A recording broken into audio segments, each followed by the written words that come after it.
Korean barbecue, it's usually a balance of quality versus price. And very rarely is it trying to be extremely high-end. This place, it's a little bit different. It's Korean barbecue with dry-aged beef, with Wagyu. It's all prepared right in front of you on a beautiful piece of crystal.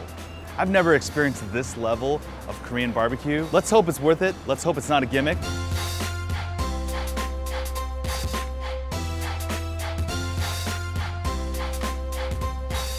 We're at one of New York's, if not New York's, most expensive Korean barbecue restaurant, and I think the centerpiece is this amazing crystal grill. What's going on here? It hits a higher temperature than any other grills. So this thing just sears it as soon as the meat hits the grill, like Yeah. steam just coming out everywhere. So we heat it up first. So when it hits the highest temperature, we place the steak on there, and it sears it very well, and it will block the juice of the meat to, stay in there. I like so the when blockage you eat it, of juices. That's good. How do you guys get this thing? we actually get it from Korea because we customize the grills, the shape of it. It's fit into our grills. Also, its thickness and everything all together. That's what makes the steak taste very good. So tell me about the Wagyu beef that you guys are using. Wagyu is a mixed bred of American Black Angus and Yeah. also Washu.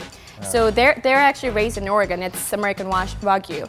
They play the music, classical music, and they massage cows, those kind of crazy man. things. So Pampered that cows. the marbleization is amazing. Oh my God, just like pure beef tallow is just like, it's this amazingly thin layer covering the top of this dome. Amazing marbling. We actually have a down draft system too. Yeah. The smoke goes into this whole. So I'm not gonna have the glorious Korean barbecue smell when I leave. That's what I want though. Wow, that's seared really quickly. I'm really impressed. And there's no marinade on this. So, I mean, you don't get any caramelization really from any of the sugars or any marinade. It's just perfect Maillard reaction. It's so gangster just using a knife right on the grill. You can't do that with the metal one. No, you can't, because it's actually gonna ruin the grills. But for us, it doesn't leave any scratch. Oh, so like any other Korean barbecue experience, once the meat is starting to get done, it goes to the side so you can start picking them off. If you want to have an experience left for the customers to enjoy the Korean barbecue, because picking right off the grill is the fun of the Korean barbecue. You have to steal the good pieces before your table mates get them.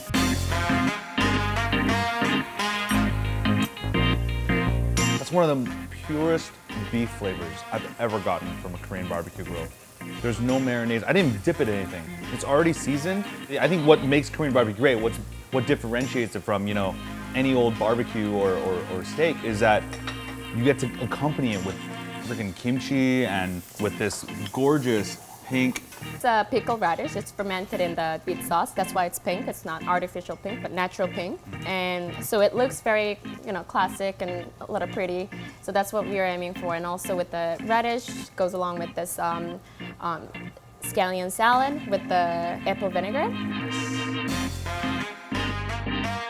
What's going on with the salt? It's called nagi salt. It's from Korea. We're the only ones getting it in North America. When you try the salt just itself, you'll feel the sweetness of it. It's not just salty. It's good, it's crystally.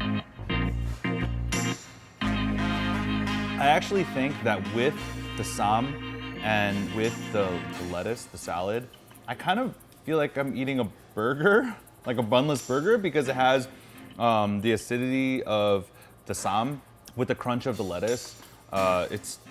I don't know, it just feels like I am having a bite of a really good burger, like a $30 burger.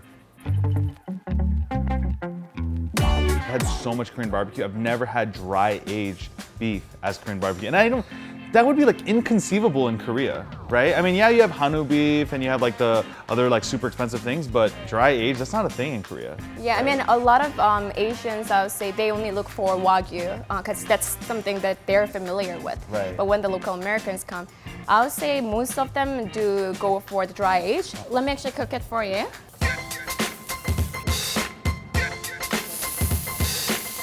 Oh, yeah.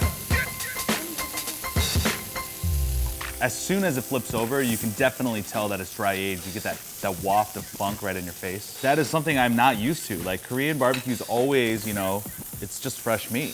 And that's the hallmark of it. Look at that, she's expertly cutting the cap off, or as Nick Solaris would say, the margin.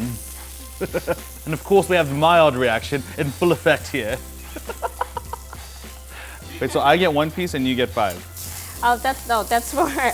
I didn't want it to overcook. I've never had dry-aged meat with chopsticks. It just doesn't happen. When you go to a high-end steakhouse, a lot of the meat is just covered. It's good because it's covered in butter, but this, no butter. It's healthy, that makes it healthy. Wow. It just instantly melts in your mouth. That's crazy. I mean, the first thing I have to say is that it is definitely more sophisticated than almost any Korean barbecue I've had. It's perfectly cooked. It's got that nice funk.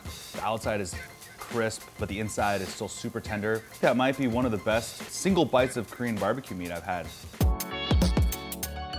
If you guys like what you saw and you want to see more, Click here. I'm sorry. That was so funny. so I think these 4 dishes are the fundamental courses of a Korean Chinese fusion menu.